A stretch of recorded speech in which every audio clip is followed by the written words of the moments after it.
Napakarami pong nangyayari sa buhay ng isang tao. There's just so many things that are happening in one's life. At maganda sana kung meron tayong laging nakukwentuhan tungkol sa mga nagaganap sa ating buhay. Meron tayong mga taong pilimpili na sila yung ina-update natin tungkol sa mga nangyayari sa ating buhay. Even the most very sensitive things in our lives. Although nowadays, because of social media, meron din naman mga tao na gustong-gusto nilang ina-advertise ang nangyayari sa kanilang buhay. Whether it be on Facebook, Twitter, Instagram. I know some people na bawat kibot, bawat dighay, may selfie pic yan. At nakatag tayong lahat at na susubaybayan natin ang mga pangyayari. Pero there are very important things in our lives, very sensitive, very personal things in our lives that kailangan select people lang yung ating nakakwentuhan nito.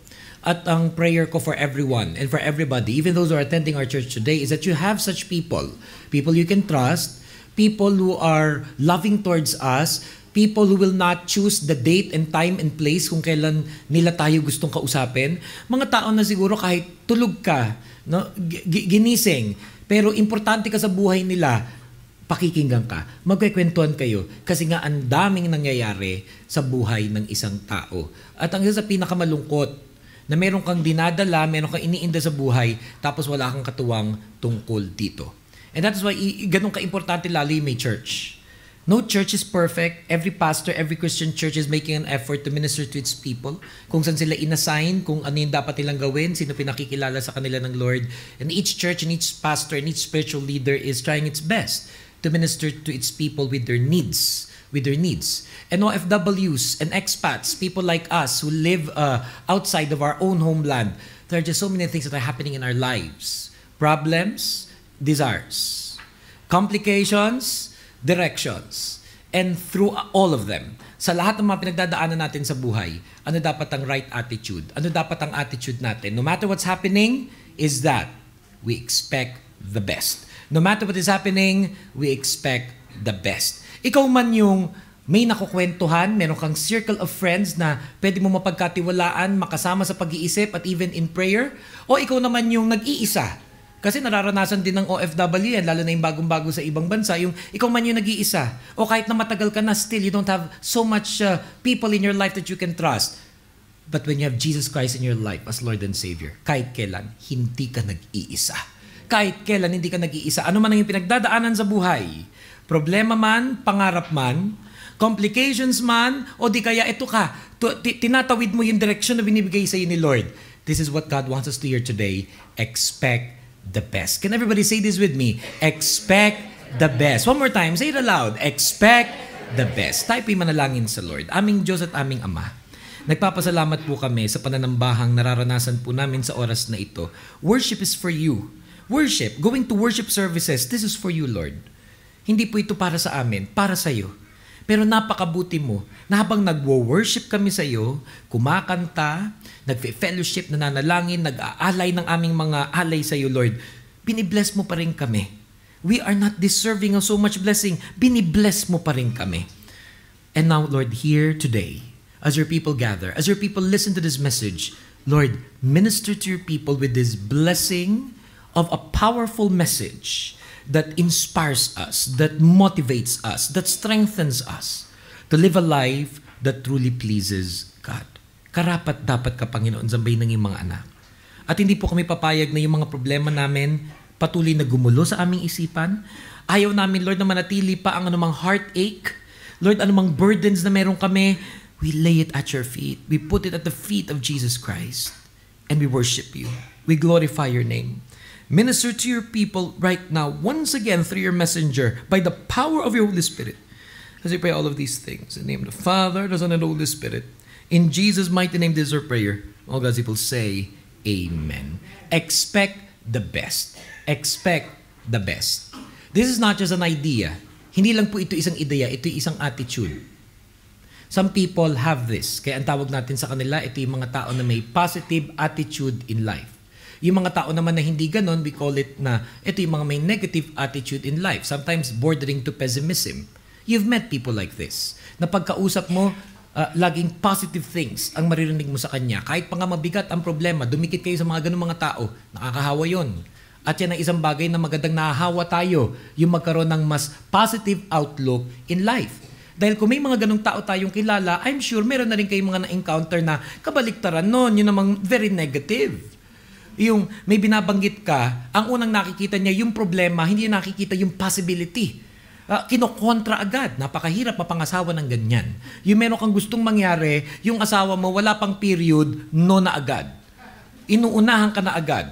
Minsan kasi rin also, hindi mo masisisi from experience. Baka sa tagal na asawa ka, she or he therefore concludes na yan, ito na naman ang patutunguhan. Hindi mo rin naman minsan masisisi completely that this attitude is coming from nowhere. Kaya nga, napakahalaga rin na pagbigyan natin ng mga tao na explain muna ang kanilang mga sarili kung ano ba itong gustong mangyari at wag agad on the negative. Wag agad on the negative. But having this attitude na we expect the best, we believe is the kind of attitude that God wants His people to always have. Ngayon, as many of us are listening to this message, we come from different situations in life. Meron sa atin nag-worship ngayon, merong napakabigat na problema ang pinagdadaanan sa buhay. Meron sa atin, merong panibagong hamon sa buhay. Meron sa atin at the crossroads. There's a decision that will change everything for you. Ano dapat ang attitude? Expect the best. Na pwedeng bago mangyari itong worship service na to, bago mapakinggan itong message na to, down na down ka na. Low na low yung self-esteem mo. Yung mabigat ang iyong kalooban.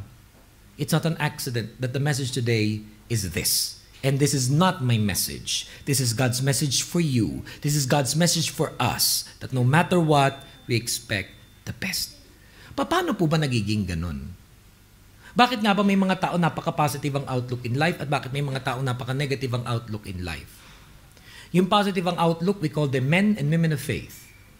Ano tawag natin sa may positive outlook? Men and women of faith. Ano tawag natin sa mga tao may negative outlook? Nega. Yun lang, nega. Minsan negra pa. Nega na negra pa. Bitter. Ampalaya. That's what we call them. That's what we call them. Paano ba na kahit nga yung pinaka-nega? Dahil sa kapangyarihan ng Panginoon na ta-transform, nagiging positive din. Bakit po ganon? Kasi these people who have a positive outlook in life, these people who are men and women of faith, they believe that God has a plan for their lives. Naniniwala sila very strongly that God has a plan for their lives. Dahil sabi sa atin sa Jeremiah 29 verse 11, a favorite verse among many people, "For I know the plans I have for you, declares the Lord. Plans to prosper you and not to harm you. Plans to give you hope and a future." Ini-encourage ko ang mga believers kung siguro 5 verses lang yung kaya mong i-memorize. Isa na ito sa top 5.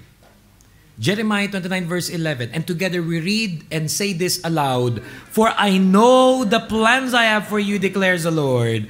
Plans to prosper you and not to harm you. Plans to give you hope and a future." Gaano karami sa atin ang gustong yumaman? Now na!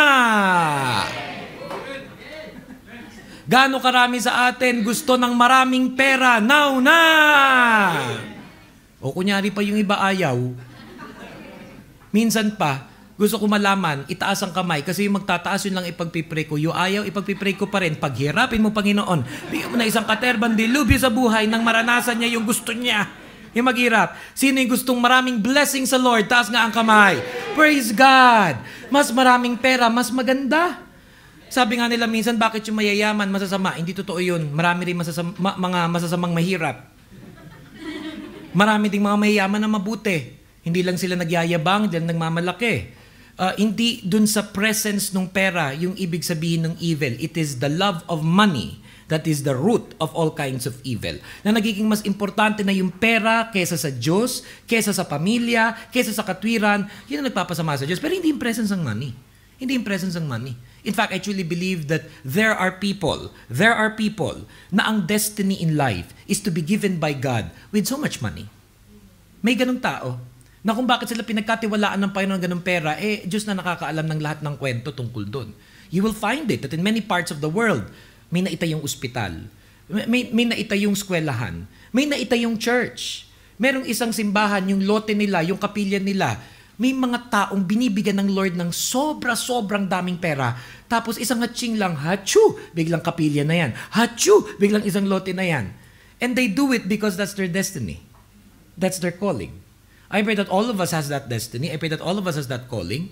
But in reality, God decides whom He gives the blessings that He wants people to receive. Pwedeng hindi ka naman magiging multi-millionaire o hindi ka magiging multi-billionaire, pero hindi ka rin maghihirap. Bibigyan ka ng Lord na isang maayos na buhay, and still you're able to help people in their lives. But what we're talking about is more than just money. Common denominator lang kasi natin yun eh. Lalo na sa mga OFW dahil, di ba, alam namang, bakit ka nang ibang bansa? Para maghirap. Eh, syempre hindi. Di ba lahat tayo nung nasa Pilipinas, ang sinasabi mo, makapag-abroad nga, kasi para matulungan yung pamilya, para mas malaki kita. Bihirang-bihira yung, ang pinangarap eh, mag-abroad para mas lalong humirap. Bihirang-bihira yan. Although, it has happened, na siguro baka yung ilanin, mas malaki pa yung sweldo ko sa Pilipinas. Dito nga nakapag-save nga ako pero 10 dirhams lang. Talagang 10 dirhams lang a month. You know, some people na yung salary nila, pambayad sa bahay, pambayad sa mga loans, pambayad sa transportation. Ang pagkain nga hindi na maluhos, Skyflakes na lang, mula umaga, tanghali, gabi, pag special, pansit canton. You know people who budget things. And then there are people who probably would have been better in someplace else. That's very sad. But most of us, we want to be blessed financially. Pero pag sinasabi natin, God has a plan for our lives, it's more than just material things. It's more than just money. Dahil meron din namang napakaraming pera, hindi masaya. Meron din napakaraming pera, hindi maganda ang marriage. Merong maraming pera, hindi maganda ang buhay ng kanilang mga anak. Ang mga anak nila galit na galit sa kanila. O di kaya maraming pera, wala namang boyfriend. Maraming pera pero wala namang girlfriend. Marami siyang pera pero wala naman siyang Diyos. Wala siyang relasyon sa Panginoon. Kaya pag pinag-usapan natin yung plan of God for our lives, it's more than just money. It's more than just material things. It's more than just career. And that separates the believer from the non-believer of Christ. Because the non-believer of Christ, yung hindi naniniwala kay Kristo, yung unbeliever, hindi importante sa kanya kung ano ang plano ng Diyos sa kanyang buhay. Ang importante lang sa kanya yung plano niya sa buhay niya. Some people are really planners. I've met people like this. They've planned what will happen in their life in the next 5 years, 10 years. Ako pag 25 married na. Ako pag 30 millionaire na. Ako pag 35 retirement na. Ang kakaingit. But I know some people who've made such a plan. Naalala niyo pa ba nung araw nung nauso yung mga daily planner, mga student planner? Nung wala pa mga smartphones, you have that. And some people really write on this, yung planner. Yung planner. Even to this day, bagay yan na pumasok sa mga technical jobs, engineering jobs, yung mga marikititos na mga trabaho. Kasi mga detalyadong mga tao, bagay sila sa ganyan. Pero mas nakararaming napansin kung hindi planner. In fact, even among Filipinos, mas madami yung sabog. Mas marami yung kalat. Yung pag tinanong mo, ano gusto mong gawin sa buhay mo? Pagpunta na lang dito sa ibang bansa, pag nag-apply, ano gusto mong trabaho? Kahit ano na lang po. Doon pa lang alam mo ng sabog. Pagdating mo dito at tinanong ka, ano gusto mong maging trabaho? Kahit ano na lang po. Ano tawag doon? Sabog. Bisaklat. Walang kaplano-plano sa buhay. There are people like this. Or let's say, kahit paano nakadetermine na ng isa man lang goal. Mapaaral ng kapatid, makapagbayad ng utang sa Pilipinas, makapagtayo ng bayad lupa, dali ng kapatid, pinsan sa Pilipinas, makapagdaw sa abroad. Nakapili man lang ng isa nun. Pero biglang nag-sale sa Jitex, biglang nag-sale halimbawa sa ganitong supermarket, biglang ang mura na lang ng Louis Vuitton bag, nawala na lahat yung pagpapadala ng kapatid, yung paaralin si ganito, na-defocus. At may kilala rin kayong ganyang mga tao. Ang dami-daming mga sinabi, ang dami-daming mga pinangarap, may dumating lang na pogi. May dumating lang na maganda. Burado na lahat ng plano. Aanin ko lahat ng magandang plano kung sa gabi hindi kita kapiling. Aanhin ko lahat ng ganitong klaseng matataing na pangarap kung sa gabi ito hindi kita kayakap. May ganong mga tao. May bumulusok lang na meteorite. Wasak lahat, sabog lahat, bisaklat lahat. That happens. And the devil comes in. Yes, he does. To ruin our lives. To complicate our lives. To defocus our lives. To bring us to this point of so much waste. There are people who waste their lives. There are people who waste their years. There are people who waste their best years. Yung strength natin ngayon, hanggang kailan mo sa tingin mo na ganyan kakalakas? Yung, pag sinabi mong gigising ka na alas 5, makakagising ka na alas 5. Yung kahit walang alarm clock, nagigising ka ng alas 3, ang tawag doon matanda na. Ako hindi. Hirap na hirap ako gumising ng ganyan. Yung kadalasan kailangan ko ng cellphone para magising ako.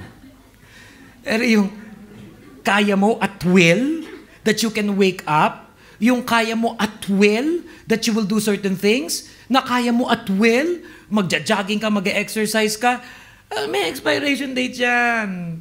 Alam mo yan. Noong isang araw lang, birthday party ko in Abu Dhabi. Tapos dun sa birthday party ko in Abu Dhabi, may mga kapatiran. Ang laro nila yung parang mga couple, mag-aasawa, magpapatugtog, tapos may papel. Tapos pag tumigil, di sabay silang pupunta doon. Hindi ko alam ang tawag doon sa laro na yan. Paper dance. Napakahirap palang alamin yung pangalan ng laro na yan. Such complicated idea. Paper dance.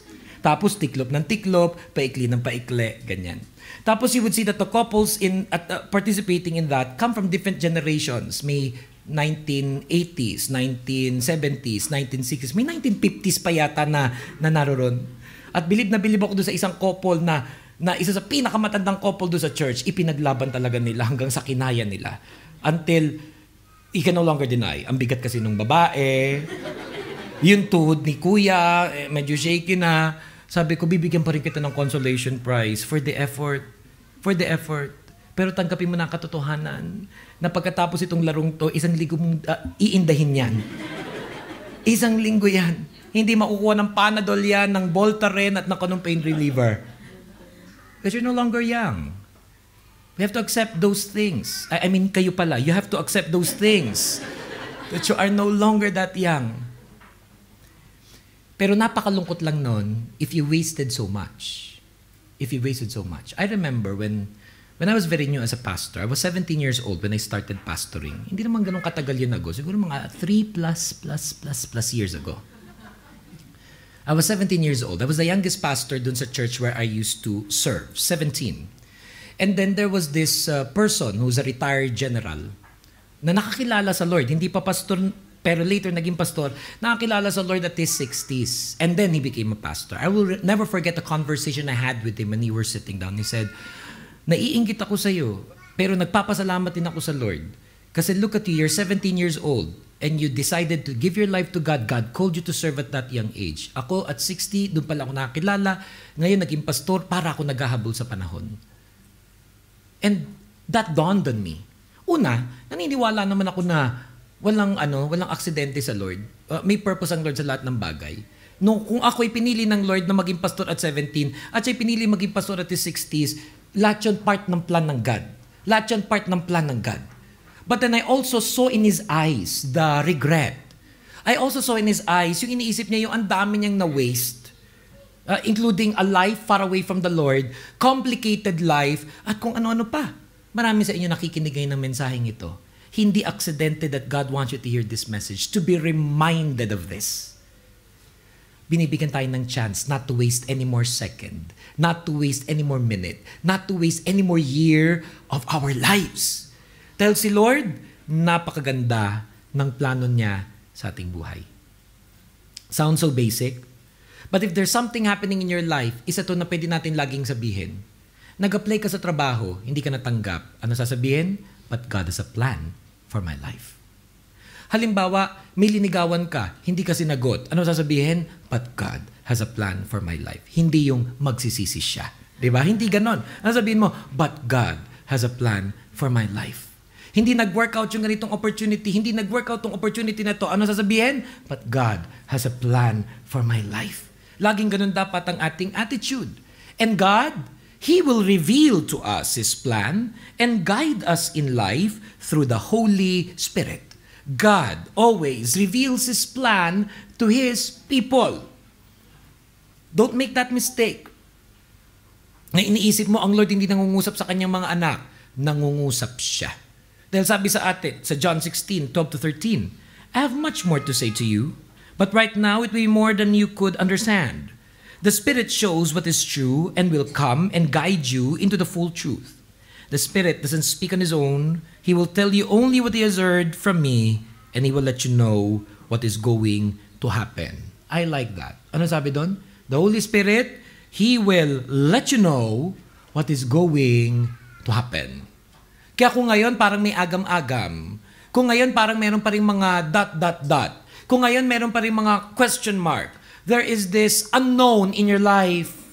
Know that when you accept Jesus as Lord and Savior, His Spirit will come down on you and His Spirit will let you know what is going to happen.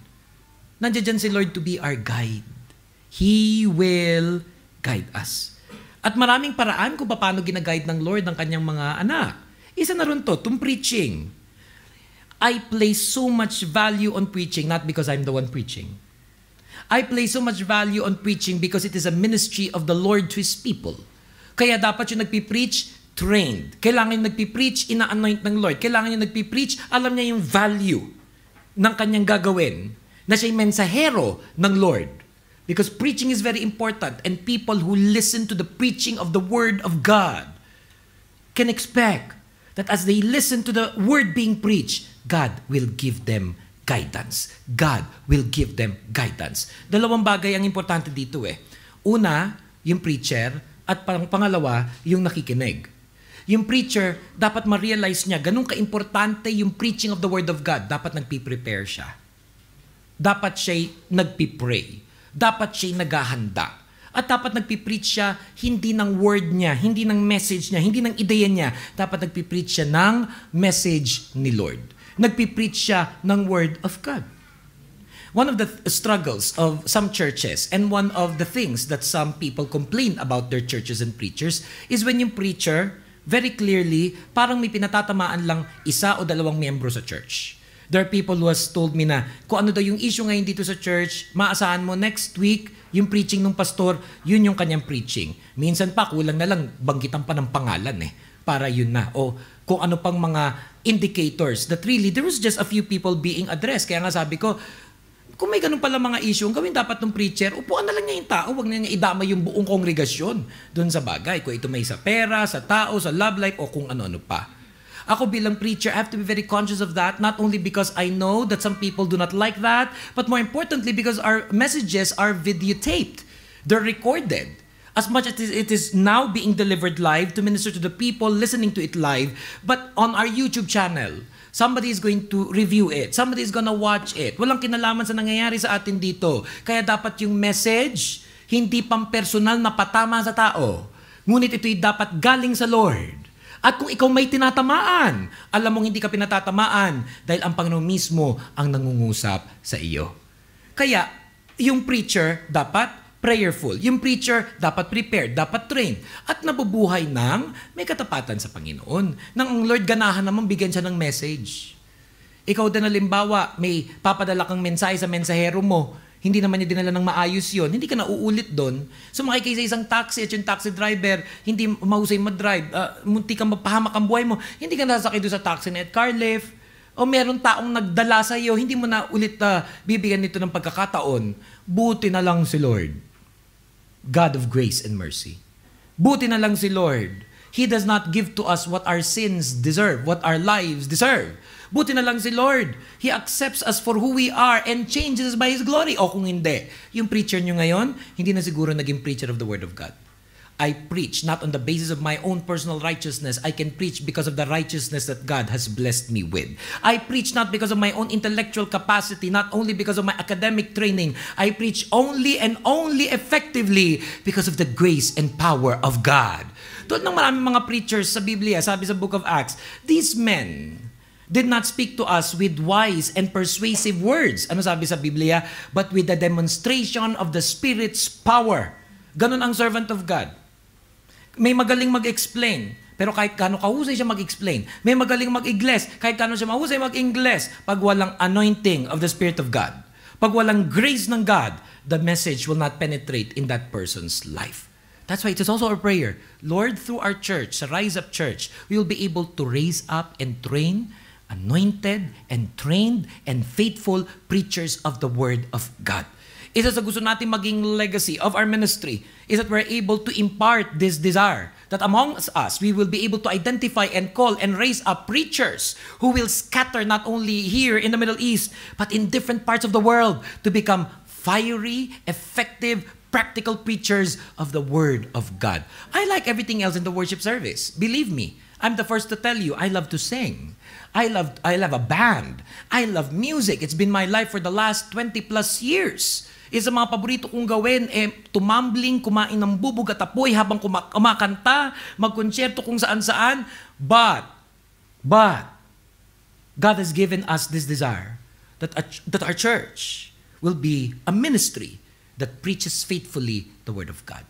Hindi lang nga inyong lingkod, pero pati yung mga taong dinadala sa atin who will eventually, one day, isang araw, and it may happen the soonest, become preachers of the Word of God themselves. Kindly turn to your neighbor and say, baka ikaw yun? Kindly turn to your neighbor and say, hindi ako magdududa na isa ka doon. Sabi nila, Pastor, paano yun? Etong katabi ko, ang daming kalokohan sa buhay. Alam nyo ba, isa sa pinaka nagiging effective at anointed na preacher, yun nung araw, napakaraming kalokohan sa buhay. Kaya sabi mo sa kanya, pwede ka nga. Yung pala Pwede to. Pastor, paano ito magiging mahusay na preacher? Ang dami nitong mga naging kapalpakan sa love life. Marami sa pinakamahusay mag-preach. Dahil nga marami naging kapalpakan sa love life. Kasi maraming atraso sa buhay. Maraming mga binigo. Maraming sakit na binigay kung kani-kanino. Pag dinapuan siya ng grace of God, he is overwhelmed with so much repentance. He is overwhelmed with so much remorse. And see that, how could this be? Amazing grace. How sweet the sound that saved a wretch. Ano tawag dun sa mga lalaking maraming binigong babae sa love life? A wretch. Ano tawag dun sa mga babaeng marami rin binigo sa love life ng mga lalaki? Ano tawag sa kanila? A wretch. Kaya tuloy pag kinakanta yung Amazing Grace, how sweet the sound that saved a wretch. Ay mo, galing ni Lord. Hindi na ako dapat magiging Christian, naging Christian pa. Ginawa pang preacher of the Word of God. Don't ever judge people. Don't ever say that this people is too far from the grace of God. Don't ever judge people and say, malabo maaya sa church yan. Kasi minsan sinasabi ko sa mga tao, mag-invite ka ng mga tao sa church and somebody would tell me, Pastor, eto medyo malabo kasi matigas ang puso niyan. Sino ba naman sa atin ang malambot ang puso? Si Lord lang ang nagpalambot ng kanya-kanya nating katigasan ng puso. Kanya-kanya natin katigasan ng ulo. Sino sa inyo mahilig makinig sa Word of God? Nung araw kung nga-attend man ng simbahan dadalo lang dun sa pinaka-ending na yung basbas, mabasbasan man lang. O meron mga taong alam ko na ang gusto lang gawin sa worship yung kumakanta. Pag preaching na iihi, kaya tagal na, nag-shower ba yan? Bakit ka dun nang matapos dun lang umapir ulit?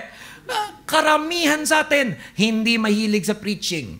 Lalong-lalo na ang tawag pa sa ibang mga churches sa preaching ay sermon. Sino mahilig dun? Ayan na, excited na ako. Sermon na. Bihira yun! Konti lang yun, di ba? Konti lang yun. But as God changes your heart, as God changes us for the glory of God, you see the value of preaching that even now, as this messenger of God is serving, pwedeng ang iba yung sinasabi ko, pwedeng marami ako sinasabi, pero as you are attuned to the preaching of the Word of God, the Spirit of the Lord is ministering. He is revealing to you things that I am not actually saying. But as your heart is resting before the Lord, pagkatapos ng worship, ilang beses nangyari sa akin yan, somebody would come and say, Pastor, na-bless po ako sa Panginoon nung sinabi, eto po yung na-receive ko message sa Lord. And then when she left or he left, I said, I didn't say such a thing. Wala naman yun dun sa outline. Wala naman yun sa plinano, pero kasi alam mo nangungusap si Lord. The Spirit Himself is speaking. Kaya nga ito recorded ngayon. Abangan nyo in the next few weeks, nandiyan yan sa ating YouTube channel. Like one message we did, itong dealing with homesickness. We delivered it in another worship service. At pagkatapos mga kapatiran na sabi, Pastor, please, agad-agad sana ito malabas sa YouTube dahil meron akong mga gustong itag ng mga friends ko. Naka-minister sa kanya.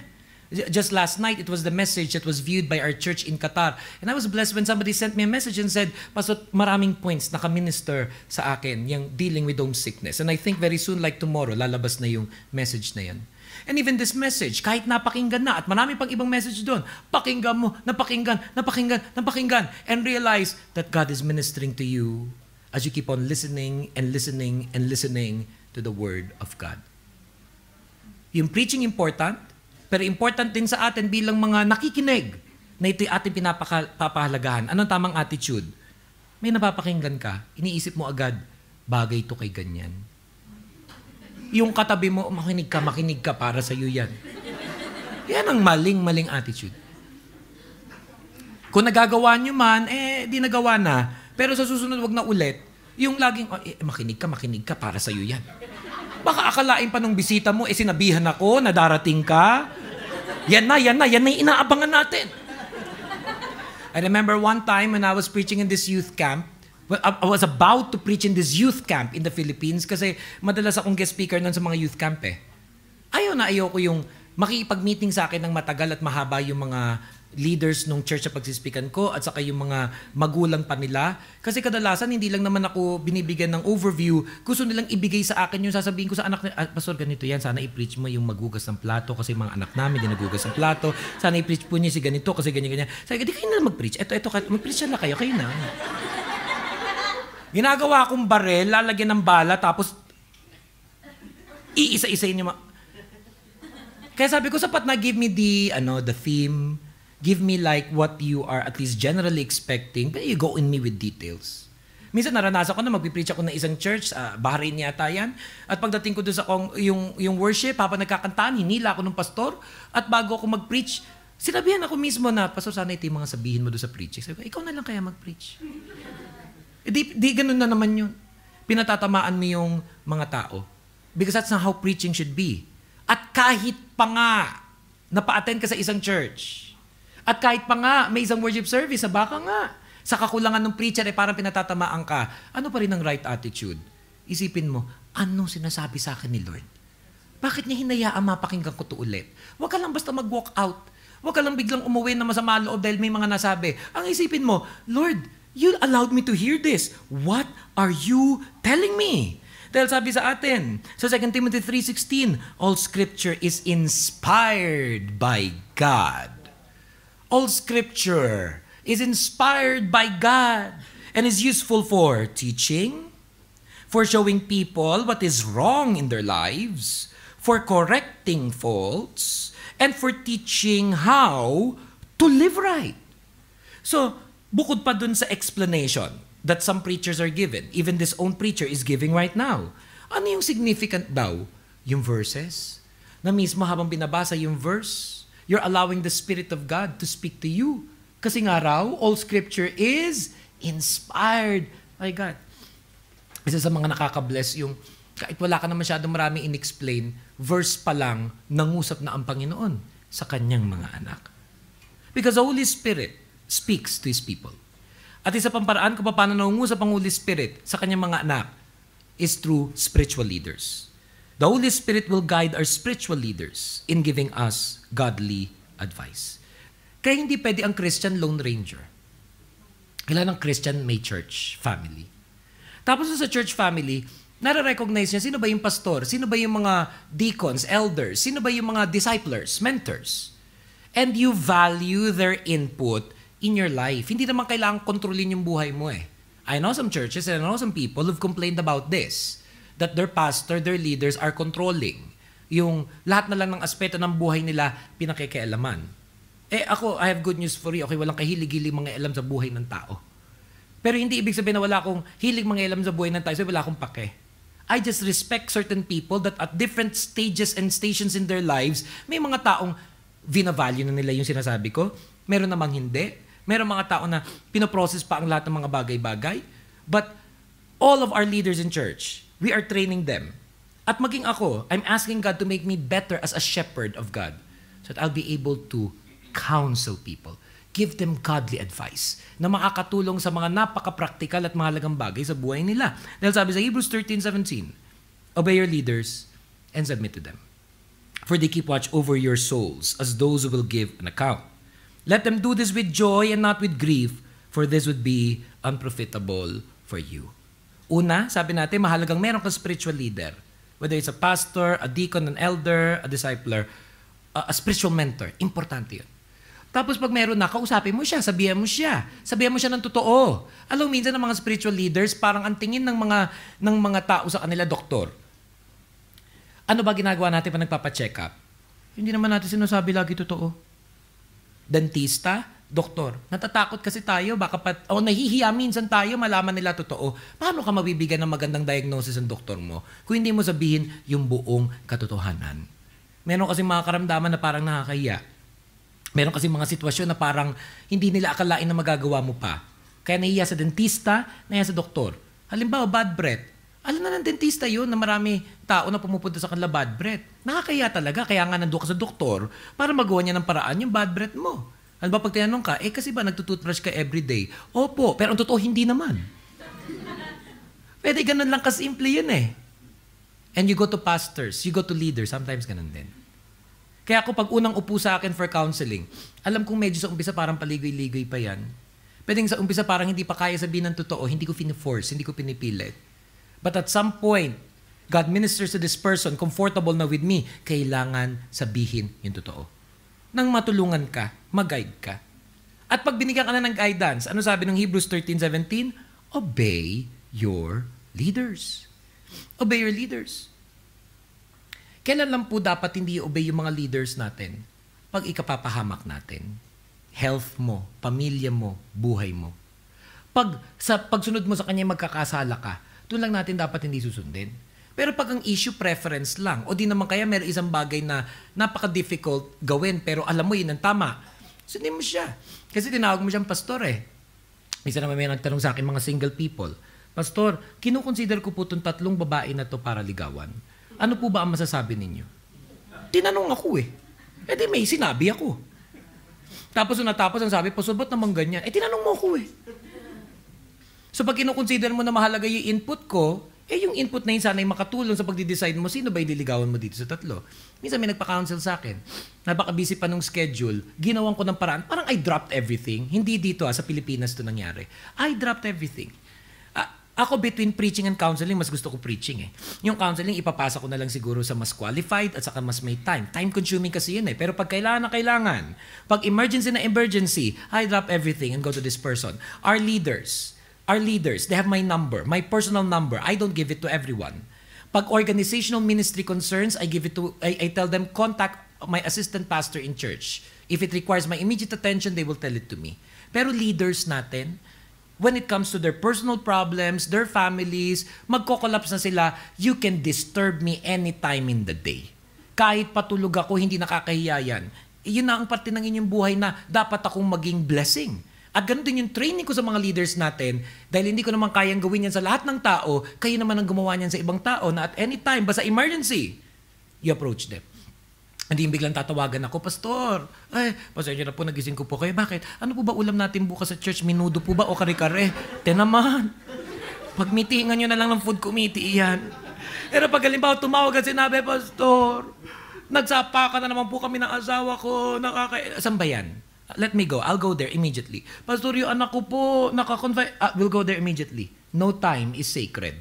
We will go immediately to minister to these people. And there was this one moment it happened in the Philippines. Sabi, Pastor, emergency, I need counseling.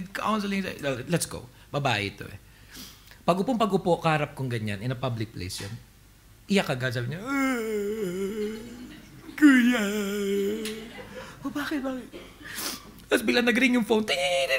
Ay, teka lang kuya, saglit lang. Uy, hi, how are you? Nairita talaga ako. Sige na, hayaan mo na. Di ba ba ulit? Sorry kuya. Ano ko lang? Nag-ring na naman! Alam mo kasi yung mga smartphone na yan ngayon, yung ping ng ping, tapos may mga tao nakala mo CEO na bawat ping dapat pansinin. Ang sinabi lang naman, hi. Ang sinabi lang naman, nasaan ka? The counseling session was being interrupted by this. Nung 3rd time na nangyari, sabi ko sa kanya, kapatid, tapusin mo muna lahat ng mga ping mo. Tapos pagtapos na, balikan mo ko sa umiyak ulit. Hindi yung bawat putol, ganyan. Kasi nandito ako as your spiritual leader. I want to minister to you. I will not be effective if you will not listen to me when I tell you, focus. Isa siguro yun sa dahilan kung bakit may problema siya sa buhay. Ganun kasi siya eh. Umaabot tayo minsan to adulthood na nagiging matigas ang ating ulo. Wala na magulang mo, hindi mo sila kasama, yung nga nandiyan pa sila, matigas na ulo mo, yung pa kayang wala sila. And here comes God's servant, ministering to your life. Sinabihan ka, ayan ka na naman, nagsusungit ka na naman doon sa asawa mo, patawarin mo na. I appreciate even adults, sometimes even in their 30s, dumating na sila sa point that they value me as a pastor. Siguro kung hindi ako yung nagsabi, ipagpapatuloy pa rin nilang mag-asawa yung away. Pero dahil alam nila, umiksena na ako, at sinabi ko sa kanya, hayaan mo na, intindihin mo na, patawarin mo na, na-value ko yun, na-encourage ako doon. Kasi nakikita na niya na, I'm his spiritual mentor, I'm his spiritual leader, and that whatever I was saying will be for his betterment. Kahit paminsan, probably in disagreement siya doon sa strategy, in disagreement siya doon sa ideya. Pero when he says, mukhang si Lord na nangungusap, ginagamit na niya yung lingkod ng Panginoon. I say to some of our singles, ito kayo, nabubuhay kayo ng ganitong bagay, hindi yata maganda yan sa paningin ng Lord, so you may have to do this. And they listen. You're not listening to me, actually. You're listening to the Lord. And you're living a life that God wants you to live. You're living the best life that you can have when you learn to obey what God is saying to you. I say that again. When you're learning to obey what God is saying to you. So find your counselor. Find your spiritual mentor. I pray that I will be a shepherd, will be a blessing to your life. I pray that our elders will be shepherds, will be blessings to your lives. That when they speak, they don't speak their voice. They speak the voice of God. And that is why we should declare that only the best things will happen in our lives. Ano ba yung topic natin? Expect the best. Na kahit may problema o pangarap, expect the best. That's why we should declare that only the best things will happen in our lives. Alam niyo, pag born again, pag Christian, pag men and women of faith, inaalis na niya yung pagiging nega sa bibig niya. Inaalis na niya sa vocabulary niya ang mga pangit na salita, mura, o di kaya mga panlalait ng kapwa-tao. Nag-e-effort siya na sa social media ang pinopost niya, positive things. Na pag ito siya giring-giring, mag-post na naman ng negative things, parang may alarm bell na agad sa tenga niya, sa isipan niya, ay malito, hindi ganito dapat ang men and women of faith.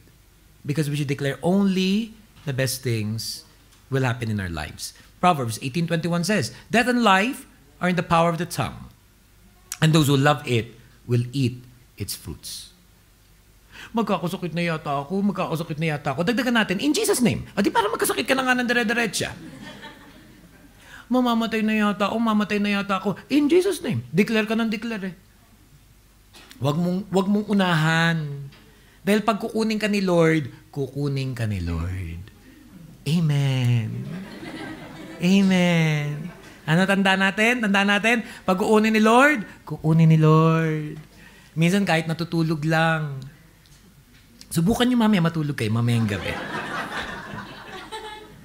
Pag kukunin ni Lord, kukunin niya. Walang makakapigil doon. Pag gusto niya.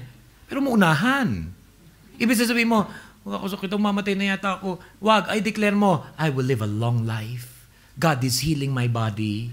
Expect the best things to happen in your life. Matatanggal na yata ako sa trabaho. Huwag mo unahan. Kasi kung matatanggal ka. Halimbawa, ikay nag-apply. Huwag mo unahan, hindi yata ako matatanggap. Huwag mo unahan. Ang sabihin mo, matatanggap ako. Minsan may mga Pilipino nag-a-apply dito, visit visa, napapadaan sa isang magandang opisina. Pag ang baba ng tingin sa kanyang sarili, tinitingnan niya yung building, tinitingnan niya yung opisina, sinasabi niya, hindi yata ako bagay dito kasi parang mga professional ang mga tao dito sa loob. Parang gagaling mag-English, hindi ako matatanggap dito. Inunahan mo Bakit kailangan ganun? Daan-daanan mo siya at sabihin mo, in Jesus' name, I claim it. Ito, dito ako papasok sa trabahong yan. Yung mga airlines, government, oil and gas, magiging taga-tikim din ako ng mga langis dito sa oil and gas company na ito. Balita ko malaking sweldo sa mga ganyan mga bagay-bagay. Pati sa love life, pag muunahan, hindi na yata ako makakapag-asawa, hindi na kaya yata ako magkaka-boyfriend ng pogi. Sabi ka na sabi, dagdagan din natin ng, in Jesus' name. Kasi you say it, you proclaim it. Hindi na yata ako makakatagpo ng matinong lalaki, ng matinong babae. Stop saying these things. Pag napapadaan ka sa pogi, bulong lang. Akin ka. Bulong lang. Huwag masyado lakasan. Dahil baka Christian din at ang sabi naman niya, I rebuke you in Jesus' name. Kala mo, I rebuke. Out! In Jesus' name, out! But seriously, you're praying for someone, pray for this person. Expect the best things to happen in your life. But, When you expect best things to happen in your life, it doesn't mean you're lazy. Ayoko rin nung ganun, ha? Hindi tayo ganung church na puro na lang yung pray, pray, pray. We don't do stuff. No, we do what God is leading us to do as we pray. Because we should work for the best to happen in our lives. Eto ka na, may relationship ka sa Lord. You have this relationship with God. And you ask His Spirit to guide you every step of the way that leads to the success that we are all praying for all of us. James 2:17, so you see, it isn't enough just to have faith. You must also do good to prove that you have it. Faith that doesn't show itself by good works is no faith at all. It is dead and useless. Walang kinalaman to sa salvation. Yung salvation natin sa Lord, yung relationship natin sa Kanya is all by grace, period. Pero yung pinag-uusapan dito, you may faith na sa God, you seek the wisdom of the Lord. What are the steps of faith? And you take those steps as God guides you and leads you to do them. That as you do these steps of faith, it builds in you a stronger believer. It builds in you a stronger man and woman of faith. I want people to be stronger. I want it. People are stronger. Iniwan po ko ng boyfriend ko, be stronger. Ayoko na po mabuhay, walang ganong linya. Yung ganyan. Alisin mo na yan. Ayoko na po mabuhay, gusto ko na pong kumuha ng lubid at ibalot sa aking leg. Walang ganyang drama, kapatid. Wag ganyan. We want believers to be stronger. Nawalan po ako ng trabaho, be stronger. Hindi po ako natanggap sa trabaho, be stronger. May problema po sa ministry, be stronger. Not by the strength of people, not by our own strength, but with the strength that God provides. Knowing that with Christ, I can do all things through Christ who gives me strength. And when you're a stronger believer, you expect the best, but you prepare for the worst. You expect the best, but you prepare for the worst. Minsan may nagtanong na sa akin, Pastor, dapat po ba yung you expect the worst? Wrong. Why expect the worst? We expect always the best. But if indeed the worst does come, you're prepared. You've been prepared by your faith in God. Kaya napakaalaga yung nagpapatuloy sa pananampalataya, because that is the best preparation of all. That indeed when the worst comes, alam mo yan, hindi ka matitinag. Dahil ang paborito nating verse dyan ay Romans 8:28. And we know that all things work together for good to those who love God, to those who are the called according to His purpose. Iniwan po ako ng boyfriend ko, Romans 8:28. Binasted po ako ng babaeng nililigawan ko, Romans 8:28. Hindi po ako crush ng crush ko, Romans 8, high school. Hindi po ako crush ng crush ko, Romans 8:28. Hindi po ako natanggap doon sa trabahong gusto ko, Romans 8:28. Ang daming problems, Romans 8:28. How many of you would believe today? Ano man ang nangyayari sa inyong buhay? Ano sasabihin natin? Romans 8:28. Nagtatantrum sa naman ang asawa mo. Nagtataranta na naman siya kung saan sa dami ng problema. Ano sabihin? Romans 8:28. I-text mo sa kanya, i-chat mo sa kanya. Ay, bumili ka nung ano yung parang yung pinapaso ng ganon? Pasuan mo siya ng Romans 8:28. Tatuan mo siya niyan. Romans 8:28. Tandaan mo yan.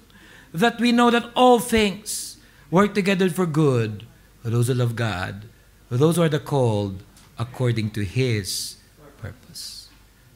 Father in heaven, now we thank you that today's message reminded us how important it is na ang attitude namin sa buhay, we always expect the best. Forgive us, Lord, kung dahil na rin, Panginoon, sa dami ng problema, bigat ng problema, dahil sa nabigla kami ng problema, natataranta kami, nag-aalala kami, tulad ng marami. Ngunit kami, Lord, ay hindi naman tulad ng tao lang sa mundo. Kami Kristiyano, kami anak ng Diyos. Tinuturuan mo kami na yung faith namin totoo. Hindi lang siya palabas. Hindi lang siya pakitang tao. Kundi ang faith na to, Lord, galing sa iyo. Though imperfect, Lord, you perfect us every day. Though unworthy, you give us this grace that gives us the righteousness of Jesus Christ in our lives. And so help us, Lord. Help us, Lord, to have the right attitude, to always expect the best because of Jesus Christ.